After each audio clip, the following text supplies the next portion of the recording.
Hello everybody, welcome to Dots Academy. നമ്മൾ ഈ വീഡിയോയിൽ ഡിസ്കസ് ചെയ്യുന്നത് കറണ്ട് അഫയേഴ്സ് 2024 10 ചോദ്യങ്ങളാണ്.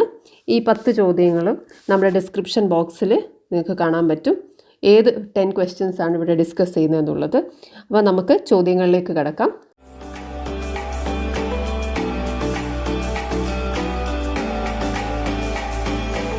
ഫസ്റ്റ് ക്വസ്റ്റ്യൻ എന്താണെന്ന് നമുക്ക് നോക്കിയാലോ.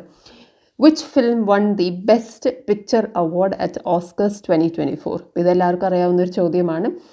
ഏത് ഫിലിമാണ് best picture award at Oscars 2024 ആണ് ചോദിച്ചിരിക്കുന്നത്. സോ ഓസ്കർ അവാർഡ് നേടിയ ബെസ്റ്റ് ഫിലിം പിക്ചർ അവാർഡ് നേടിയത്. So the answer is Oppenheimer ആണ് 2024 ബെസ്റ്റ് പിക്ചറായിട്ട് വരുന്നത്. അതിൻ്റെ കൂടെ തന്നെ നമ്മൾ പഠിക്കേണ്ട കുറേ അഡീഷണൽ പോയിൻറ്റ്സും കൂടിയിട്ട് അതും കൂടി ഒന്ന് നമുക്കൊന്ന് നോക്കാം. ക്രിസ്റ്റഫർ നോളൻ ആണ് സെയിം മൂവിക്ക് ബെസ്റ്റ് ഡയറക്ടർ വരുന്നത്. Christopher Nolan. And then Robert Downey Junior best supporting actor for the same movie. And Da'Vine Joy Randolph അദ്ദേഹത്തിൻ്റെ അവരുടെ മൂവി വ്യത്യാസമാണ്. സപ്പോർട്ടിംഗ് ആക്ട്രസ് ആണ്. അപ്പം ആക്ട്രസ് പറഞ്ഞിട്ടില്ല. സപ്പോർട്ടിംഗ് ആക്ട്രസിൻ്റെ കാര്യമാണ് ഇവിടെ സംസാരിച്ചിരിക്കുന്നത്. മൂവിയാണ് the Holdovers Da'Vine Joy Randolph. And then best animated feature ഫിലിമായിട്ട് വരുന്നത് the Boy and the Heron ആണ്. The best animated feature Miyazaki and Suzuki ഇവർ രണ്ടുപേരുടെയും കൂടി ചേർന്നിട്ടുള്ള ആനിമേറ്റഡ് ഫീച്ചറാണ് the Boy and the Heron. അതേപോലെ തന്നെ ബെസ്റ്റ് ഇൻ്റർനാഷണൽ ഫീച്ചർ എന്ന് പറയുന്നത് the Zone of Interest. Okay, so interest ആണ് ഇൻ്റർനാഷണൽ ഫീച്ചർ വരുന്നത്. ജൊനാദർ ഗ്ലേസറിൻ്റെ മൂവിയാണ് ദ സോൺ ഓഫ് ഇൻട്രസ്റ്റ് വരുന്നത്. ആൻഡ് ഡോക്യുമെൻ്ററി എന്ന് പറയുന്നത് യുക്രൈനിലെ ഒരു പ്രദേശത്തെക്കുറിച്ചാണ്. 20 days in Mariupol ആണ് ബെസ്റ്റ് ഡോക്യുമെൻ്ററി ആയിട്ട് വരുന്നത്. And next best original song എന്ന് പറയുന്നത് What Was I Made For? That is from the movie Barbie. What Was I Made For? So that is by Billie Eilish and Finneas O'Connell ആണ്. അപ്പം ഈ details നമ്മൾ അറിഞ്ഞു വെക്കുക. കാരണം ഓസ്കറിൽ നിന്നുള്ള ഏതെങ്കിലും ഒരു ചോദ്യം നമുക്ക് എന്തായാലും കിട്ടും. അത് പോപ്പുലറായിട്ടുള്ള ഒരു ക്വസ്റ്റ്യൻ തന്നെ വേണമെന്ന് നിർബന്ധമില്ല. നമുക്ക് സെക്കൻഡ് ക്വസ്റ്റ്യൻ നോക്കാം. സെക്കൻഡ് ക്വസ്റ്റ്യനിലാണ് നമ്മൾ ഇനി വരുന്ന ബെസ്റ്റ് ആക്ടറും ആക്ട്രസും ഒക്കെ വരുന്നത്. So who won the Oscar award 2024 for best actor in leading role? Best actor ഒരുപക്ഷെ നമുക്ക് അറിയാവുന്നതാണ്, എല്ലാവർക്കും അറിയുന്നത് തന്നെയാണ്. ബെസ്റ്റ് ആക്ടർ എന്ന് പറയുന്നത് കിലിയൻ മർഫിയാണ് ബെസ്റ്റ് ആക്ടർ വരുന്നത്. Cillian Murphy. And then who won the Oscar award 2024 best actress? So best actor Cillian Murphy ആണെങ്കിൽ ബെസ്റ്റ് ആക്ട്രസ് എന്ന് പറയുന്നത് എമ സ്റ്റോൺ ആണ്. And Emma Stone for the movie Poor Things. Cillian Murphy അറിയാലോ for the movie Oppenheimer ആണ്. And Emma Stone for the movie Poor Things. അടുത്ത ചോദ്യം not related to Oscars. എന്താ വരുന്നത്? Which team won the title of Ranji trophy 2024? So Ranji trophy ഏത് ടീമിനാണ് ഈ വർഷം കിട്ടിയിരിക്കുന്നതാണ് ചോദ്യം വരുന്നത്. ഈ വർഷം കിട്ടിയിരിക്കുന്നത് മുംബൈക്കാണ് ഈ വർഷത്തെ രഞ്ജി ട്രോഫി വരുന്നത്. And Ranji trophy the additional points നോക്കുക. It's a premier domestic first class cricket ചാമ്പ്യൻഷിപ്പാണ്. And it is played in India and organised annually by the BCCI. So domestic first class cricket ചാമ്പ്യൻഷിപ്പാണ്, ഇന്ത്യയിലുള്ളതാണ്. ആൻഡ് ആനുവലി എല്ലാ വർഷവും നടക്കുന്നതാണ്. Board of control for cricket in ഇന്ത്യയാണ് BCCI. അപ്പം അതും നമ്മൾ കൃത്യമായിട്ട് പഠിച്ചു വെച്ചേക്കുക. അഞ്ചാമത്തെ ചോദ്യം നമുക്ക് നോക്കാം. Who has been recently selected as a new election commissioner? So new election കമ്മീഷണേഴ്സാണ് 2 പേര് വരുന്നുണ്ട്. 2 പുതിയ ആൾക്കാരെ സെലക്ട് ചെയ്യപ്പെട്ടിട്ടുണ്ട്. അതാരാന്ന് വിചാരിച്ചാൽ Sukhbir Sandhu and Gyanesh Kumar. So Sukhbir Sandhu and Gyanesh Kumar. ഈ ഇലക്ഷൻ അല്ലെങ്കിൽ ഈ ഒരു സെലക്ഷൻ വളരെ ഇമ്പോർട്ടൻ്റ് ആണ്. ഇലക്ഷൻ കമ്മീഷണേഴ്സിൻ്റെ ഈ ഒരു സെലക്ഷൻ ഈ വർഷത്തെ, അതായത് ഈ ഒരു മൊമെൻറ്റിലുള്ളത് വളരെ ഇമ്പോർട്ടൻ്റ് ആണ്. കാരണം എന്ന് പറയുന്നത് അതൊരു പുതിയ രീതിയിലാണ് അവരുടെ ഒരു തെരഞ്ഞെടുപ്പ് നടന്നിരിക്കുന്നത്. So the 2 officials appointed under the new law governing appointments to the constitutional body. അതൊരു പുതിയ ലോ പ്രകാരമാണ് അവരെ അപ്പോയിൻറ്റ് ചെയ്തിരിക്കുന്നത്. ആ പുതിയ ലോ ഏതാണെന്ന് വിചാരിച്ചാൽ appointment the Chief Election Commissioner and other election commissioners appointment, conditions of service and term of office Act 2023. So ഈ 2023 പുതിയ ആക്ട് പ്രകാരമാണ് ഇവരെ നിയമിച്ചിരിക്കുന്നത്. The CEC and other ECs ആക്റ്റാണ്. Appointment condition service term of office act 2023 ആണ്. അപ്പോൾ ഈ ആക്ടിനെ കുറിച്ച് വളരെ ഡീറ്റെയിൽ ആയിട്ട് തന്നെ നമ്മുടെ ചാനലിൽ അത് പറഞ്ഞിട്ടുണ്ട്. അപ്പോൾ അതിൻ്റെ ലിങ്ക് ഇതിൻ്റെ അടുത്ത് എവിടെയെങ്കിലും ആയിട്ട് ഞാൻ ഇട്ടേക്കാം. ആൻഡ് ദെൻ ഇതെങ്ങനെയാണ് ഇവരെ അപ്പോയിൻറ്റ് ചെയ്യുന്നതെന്നുള്ളതും വളരെ ഇമ്പോർട്ടൻ്റ് ആണ്. The 2 ECs were selected. അവരെ ഒരു സെലക്ഷൻ കമ്മിറ്റിയിലൂടെയാണ് സെലക്ട് ചെയ്തത്. ആ സെലക്ഷൻ കമ്മിറ്റിയിൽ 3 മെമ്പർ സെലക്ഷൻ കമ്മിറ്റിയാണ് വരുന്നത്. 3 മെമ്പർ സെലക്ഷൻ കമ്മിറ്റിയിൽ ആരൊക്കെയാണുള്ളത്? പ്രൈം മിനിസ്റ്റർ നരേന്ദ്രമോദി ഉണ്ട്, യൂണിയൻ ഹോം മിനിസ്റ്റർ അമിത്ഷാ ഉണ്ടായിരുന്നു, and the leader of the Indian National Congress in the Lok Sabha. അതായത് ലോക്സഭയിലെ ലീഡർ, കോൺഗ്രസിൻ്റെ leader Adhir Ranjan Chowdhury, leader of the largest party in the opposition. അപ്പം ഈ 3 മെമ്പർ കമ്മിറ്റിയാണ് ഇവരെ സെലക്ട് ചെയ്തത്. അപ്പോൾ അതിന് മുമ്പ് ഒരു ഷോർട്ട് ലിസ്റ്റ്, ഒരു പാനൽ ഓഫ് 6 നെയിംസിൻ്റെ ഷോർട്ട് ലിസ്റ്റ് ഉണ്ടാക്കിയിരുന്നു. ആ പാനൽ ഉണ്ടാക്കാൻ വേണ്ടിയിട്ട് അവിടെ വീണ്ടും ഒരു കമ്മിറ്റി ഉണ്ടായിരുന്നു. The short listing was done by another committee. ആ അനദർ കമ്മിറ്റിയിലുള്ളത് union minister of law and justice, കൂടാതെ 2 ഒഫീഷ്യൽസ്, റാങ്ക് ഓഫ് സെക്രട്ടറിയുടെ അഥവാ സെക്രട്ടറി റാങ്കിൽ വരുന്ന 2 ഒഫീഷ്യൽസും കൂടി അതിനകത്തുണ്ടായിരുന്നു. അപ്പോൾ ഇത്രയും പ്രോസസ്സിന് ശേഷമാണ് നമ്മൾ 2 ഇലക്ഷൻ കമ്മീഷണേഴ്സിനെ അപ്പോയിൻറ്റ് ചെയ്തിരിക്കുന്നത്. ശ്രദ്ധിക്കുക, നമ്മുടെ ചീഫ് ഇലക്ഷൻ കമ്മീഷണർ അവിടെ തന്നെ ഉണ്ട്. രാജീവ് കുമാറാണ് ചീഫ് ഇലക്ഷൻ കമ്മീഷണറായിട്ട് വരുന്നത്. അതേപോലെ തന്നെ ഈ 2 പോസ്റ്റും വേക്കൻ്റ് ആവാനുള്ള കാരണം എന്ന് പറയുന്നത്, ഒരാൾ അനൂപ് ചന്ദ്ര പാണ്ഡെ എന്ന് പറയുന്ന വ്യക്തി, അദ്ദേഹം റിട്ടയറായി. വേറൊരു EC ഉണ്ടായിരുന്ന അരുൺ ഗോയൽ, അദ്ദേഹം റിസൈൻ ചെയ്യുകയും ചെയ്തു. അപ്പം അങ്ങനെ വന്ന 2 വേക്കൻ്റ് പൊസിഷനിലാണ് സുഖ്ബീർ സന്ധുവും അതേപോലെ തന്നെ ഗ്യാനേഷ് കുമാറിനെ അപ്പോയിൻറ്റ് ചെയ്യുന്നത്. നമുക്ക് 6ാമത്തെ ചോദ്യം നോക്കാം. 6ാമത്തെ ചോദ്യം എന്താണ്? Who has been honoured with the award of outstanding mail cricketer of the year for New Zealand. Outstanding mail cricketer of the year for New Zealand. So ന്യൂസിലാൻഡിലെ outstanding mail cricketer of the year ആണ് ചോദിച്ചിരിക്കുന്നത്. ഇതെന്തുകൊണ്ടാണ് important എന്നുള്ളത് answer കിട്ടുമ്പോൾ നമുക്കറിയാം. എന്തുകൊണ്ടാണ് important? എന്തുകൊണ്ടാണ് important?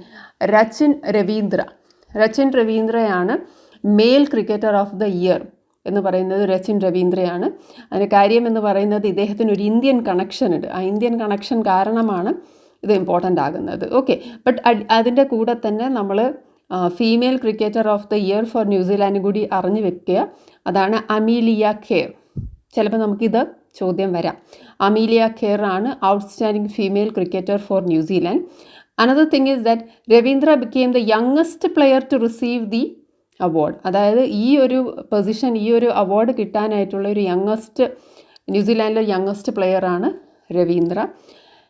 And ഈ ഒരു അവാർഡിന് മറ്റൊരു പേരും കൂടിയുണ്ട്. Male cricketer of the year അവാർഡിന് മറ്റൊരു പേരും കൂടിയുണ്ട്. സർ റിച്ചാർഡ് ഹാഡ്ലി മെഡൽ എന്നും പറയാറുണ്ട്. സർ റിച്ചാർഡ് ഹാഡ്ലി മെഡൽ എന്നും കൂടി ഈ ഒരു അവാർഡിന് പറയാറുണ്ട്. While Kerr took home the coveted Debbie Hockley medal. അതായത് ഔട്ട്സ്റ്റാൻഡിംഗ് ഫീമെയിൽ ക്രിക്കറ്റർ ഫോർ ന്യൂസിലാൻഡിന് മറ്റൊരു പേരും കൂടിയുണ്ട്, ഡെബി ഹോക്ലെ മെഡൽ എന്നും കൂടി പറയാറുണ്ട്. സോ ഇതെല്ലാം തന്നെ ഈ 4 പോയിൻറ്റ്സും നമ്മുടെ ക്വസ്റ്റ്യൻ ആണ്. രച്ചിൻ രവീന്ദ്ര വരാം, അമീലിയ ഖേർ വരാം, and the other names of the award, അതും നമ്മളോട് ചോദിക്കാവുന്നതാണ്. അടുത്തത്, who launched PM Suraj national portal. So PM Suraj ആയതുകൊണ്ട് തന്നെ പ്രൈം മിനിസ്റ്റർ ആയിരിക്കണം ലോഞ്ച് ചെയ്യാനുള്ള ഏകദേശം നമുക്ക് ഒരു ധാരണ ഉണ്ടാകും. So PM Suraj was launched by Narendra Modi. പക്ഷേ PM സൂരജ് എന്താണെന്നുള്ളത് നമ്മൾ അറിഞ്ഞു വെക്കുക. That is the prime minister social upliftment and employment Aadhaar public welfare. അതാണ് PM സൂരജ് എന്ന് പറയുന്നത്. പക്ഷേ ഈ സൂരജ് വരാനുള്ള റീസൺ ഇതല്ല. This is English version. ഇതിൻ്റെ ഹിന്ദി വേർഷനിലാണ് ഈ സൂരജ് എന്ന് പറയുന്നത് വരുന്നത്. സോ ബേസിക്കലി സോഷ്യൽ അപ്ലിഫ്റ്റ്മെൻ്റ് ആണ് ഉദ്ദേശിക്കുന്നത്. അതേപോലെ തന്നെ എംപ്ലോയ്മെൻറ്റ് ബേസ് ചെയ്തിട്ടുള്ള പബ്ലിക് വെൽഫെയറുമാണ് ഉദ്ദേശിക്കുന്നത്. അപ്പം this is implemented by the ministry of social justice and empowerment. നമ്മളോട് ആ ചോദ്യം ചോദിക്കാം. സോഷ്യൽ ജസ്റ്റിസ് ആൻഡ് എംപവർമെൻ്റ് ആണ് മിനിസ്ട്രി. ആൻഡ് ഇതിൻ്റെ ഹിന്ദി വേർഷൻ വരുന്നത് ഇങ്ങനെയാണ്: പ്രധാൻ മന്ത്രി സാമാജിക് ഉഠൻ ആൻഡ് റോസ്ഗാർ ആധാരിത് ജൻ കല്യാൺ. ഇതാണ് സൂരജ് ആയത്. Samajik Utthan and Rozgar employment Adharit Jan Kalyan public welfare. So that is PM Suraj. And what is it? അതെന്താ സംഭവം? അതെന്ന് പറയുന്നത് ഒരു നാഷണൽ ഓൺലൈൻ പോർട്ടലാണ്. ഒരു ഓൺലൈൻ പോർട്ടലാണ്. അതിൻ്റെ മുഖ്യ ഉദ്ദേശം എന്ന് പറയുന്നത് offering credit support to the marginalised segments of the society. അപ്പോൾ മാർജിനലൈസ് ചെയ്യപ്പെട്ട സൊസൈറ്റിയുടെ സെഗ്മെൻറ്റ്സിന് എന്ത് കൊടുക്കുക? ക്രെഡിറ്റ് സപ്പോർട്ട് കൊടുക്കുക എന്നുള്ളതാണ് ഈ പറയുന്ന PM Suraj national online portal കൊണ്ട് ഉദ്ദേശിക്കുന്നത്. അടുത്തത്, India's first automobile in plant railway siding project was inaugurated in which state? എന്താണ് ചോദ്യം? First automobile in plant railway siding project എന്നുള്ളതാണ്. അപ്പം ഈ ഇത് ഇനോഗ്രേറ്റ് ചെയ്യപ്പെട്ടത് ഗുജറാത്തിലാണ്. അഡീഷണൽ പോയിൻറ്റ്സ് ശ്രദ്ധിക്കുക. ഇത് മാരുതി സുസുക്കി ഇന്ത്യയുടെ പ്രോജക്റ്റാണ്. ആൻഡ് എക്സാക്റ്റ് പ്ലേസ് പറയുകയാണെങ്കിൽ ഹൻസൽപൂർ, ഗുജറാത്തിലെ ഹൻസൽപൂർ എന്ന് പറയുന്ന സ്ഥലത്താണ് ഈ പ്രോജക്റ്റ് ഇനോഗ്രേറ്റ് ചെയ്യപ്പെട്ടത്. And it is developed under prime minister Gati Shakti mission. So Gati Shakti മിഷൻ്റെ ബേസിസിലാണ്, അല്ലെങ്കിൽ ആ ഒരു സ്കീമിലാണ് ഇത് ഡെവലപ്പ് ചെയ്തിരിക്കുന്നത്. അതായത് ബേസിക്കലി ഇനി ഫിനിഷ്ഡ് കാർസിനെ ട്രാൻസ്പോർട്ട് ചെയ്യാൻ വേണ്ടി ട്രക്ക് ഉപയോഗിക്കാതെ പകരം അവിടെ തന്നെ ഒരു റെയിൽവേ ലൈൻ ഡെവലപ്പ് ചെയ്തിട്ട് അതുവഴി ഫിനിഷ്ഡ് കാർസിനെ ട്രാൻസ്പോർട്ട് ചെയ്യുക, അതുവഴി കാർബൺ എമിഷൻസ് കുറയ്ക്കുക, ലോജിസ്റ്റിക്സിൽ കുറച്ചും കൂടി കംഫർട്ടബിൾ ആക്കുക, അങ്ങനെയുള്ള കേസാണ് ഇവിടെ ഉദ്ദേശിക്കുന്നത്. ഒരു റെയിൽവേ ലൈൻ അവിടെ തന്നെ കൊണ്ടുവരിക, എവിടെയാണോ പ്രൊഡ്യൂസ് ചെയ്യുന്നത് അവിടെ തന്നെ ഒരു റെയിൽവേ ലൈൻ കൊണ്ടുവന്നിട്ട് മാക്സിമം ട്രക്സിൻ്റെ ഉപയോഗം കുറയ്ക്കുക എന്നുള്ളതാണ് ഇതുകൊണ്ട് ഉദ്ദേശിക്കുന്നത് in plant railway siding project. ഇനി ഇത് മാത്രമല്ല, മാരുതി സുസുക്കിക്ക് വേറെയും കുറേ പ്ലാൻസ് ഉണ്ട്. They are planning to build similar facilities in Manesar and Kharkhoda. ഈ രണ്ട് സ്ഥലം ബോത്ത് ആർ ഇൻ ഹരിയാന. ചോദിക്കാം, Manesar and Kharkhoda they are in Haryana. So പക്ഷേ ഇപ്പം ഈ പ്രോജക്റ്റ് ഇനോഗ്രേറ്റ് ചെയ്തിരിക്കുന്നത് ഗുജറാത്തിലെ ഹൻസൽപൂരിലാണ്. Part of which is a mission, ഗതി ശക്തി മിഷൻ. നമുക്കിനി ലാസ്റ്റ് 2 ക്വസ്റ്റ്യൻ നോക്കാം. Which ministry recently launched the alliance for global good gender equity and equality? So global good gender equity and ഇക്വാളിറ്റിയാണ് ഏത് മിനിസ്ട്രിയാണ് ഇത് ലോഞ്ച് ചെയ്തതെന്നാണ് ചോദ്യം വരുന്നത്. നമുക്ക് മിനിസ്ട്രി ജെൻഡർ ആയതുകൊണ്ട് തന്നെ നമുക്ക് ഏകദേശം ഒന്ന് ഊഹിക്കാം വിമൻ ആൻഡ് ചൈൽഡ് ഡെവലപ്മെൻറ്റ് ആകാമെന്നുള്ളത്. So good gender equity and equality launched by the ministry of women and child development. ഇത് ഇന്ത്യ ലോഞ്ച് ചെയ്തത് എവിടെയാണെന്നുള്ളത് വളരെ ഇമ്പോർട്ടൻ്റ് ആണ്. That was launched at the world economic forum WEF 2024 in Davos. സോ ഡാവോസിലാണ്, ഈ world economic ഫോറത്തിലാണ് ഇങ്ങനെയൊരു programme launch ചെയ്തിട്ടുണ്ടായിരുന്നത്. ആൻഡ് ഉദ്ദേശിക്കുന്നത് ഇത്രയേ ഉള്ളൂ, best practices, knowledge sharing, investment എന്തിലാണ്? വിമൻസ് ഹെൽത്ത്, എഡ്യൂക്കേഷൻ ആൻഡ് എൻ്റർപ്രൈസിലാണ് ഉദ്ദേശിക്കുന്നത്.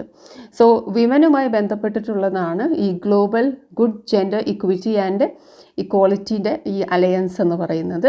ഇതാരെ സപ്പോർട്ട് ചെയ്യുന്നതെന്നുള്ളതും വളരെ ഇമ്പോർട്ടൻ്റ് ആണ്.